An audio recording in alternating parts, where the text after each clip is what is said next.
some good advice that I got early on from someone was, Matthias, like if you really get to the point where you understand jiu-jitsu, they were like, you won't have to have crazy cardio, because that was like my big concern. I was like, how much cardio do I need to do to be prepared for this? And they were like, the people who are really good are really calm and Yes. really relaxed. Yes. And he was like, pressure is what gets you tired. Yeah. If you can be in moderate cardiovascular shape, and if you're rolling with a bunch of beginners, you can roll all day and all night and you will not get tired. Yeah. You won't get winded, because it's the pressure and it's being in trouble that gets you tired. That's where you start holding your breath. That's where you start overexerting yourself. Yeah. So if your level's above your competition, cardio is of little effect. Now, if you're on par with your competition, that's where the physical attributes will start to play a bigger role. Strength, cardio. See, that's cool to hear you say, because I mean, I hear a lot of people discredit like the strength part. Yeah, they're bullshitting themselves. Yeah. And it's like, I understand where they're coming from, because they're being like, hey, don't rely on that. I completely understand that. But rely on whatever gets you the win. Yeah. Period. Did you see the second fight with Brock Lesnar and Frank Mir, where Brock just held him down and just beat his face into beat his face into meat.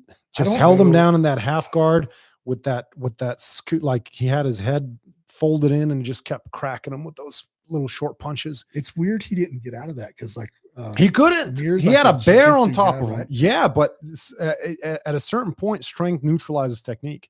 Strength is the one great equalizer. So at a certain point, I grappled with a guy back in El Paso, man. This guy had been training for about 6 months.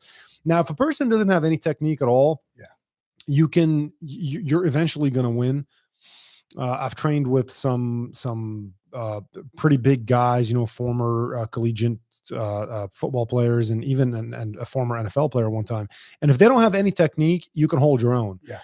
But once they get to a decent level of understanding the movement on the mat, you're just fucked. Because like this dude was just a monster, like 280 pounds, 6'4", with a six pack, and he just held me down. He put his hand on my torso and he just held me down, and I just couldn't move. Yeah. It was like he's so strong, I just couldn't move.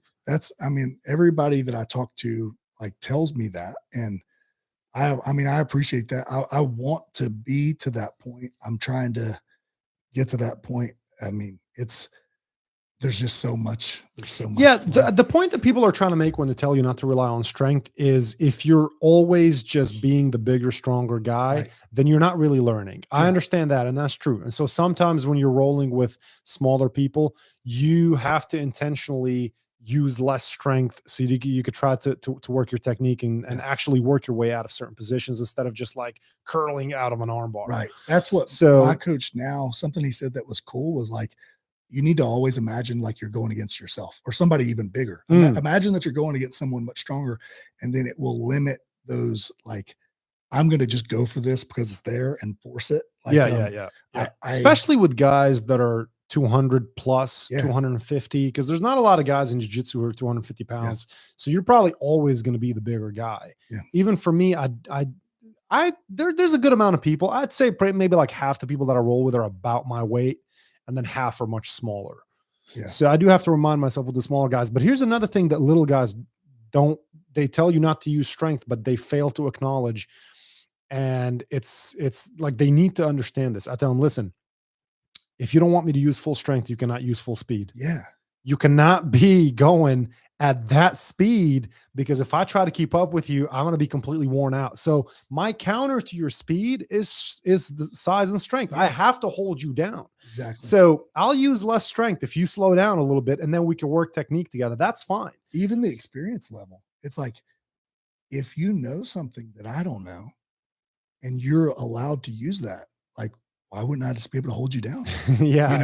It's like, there's something that you have that I don't have. Yeah. That's life, Sure. And that's been really difficult for me, but I understand it. I'm just trying to. It's your skills and attributes versus my skills and attributes. That's just what it is. That's right. And I like that. And every now and then I got to remind people, well, look, if this was real life, you'd be dead. You and dead people don't complain. So just shut the fuck up. That's true. That's very true. Though. Yeah.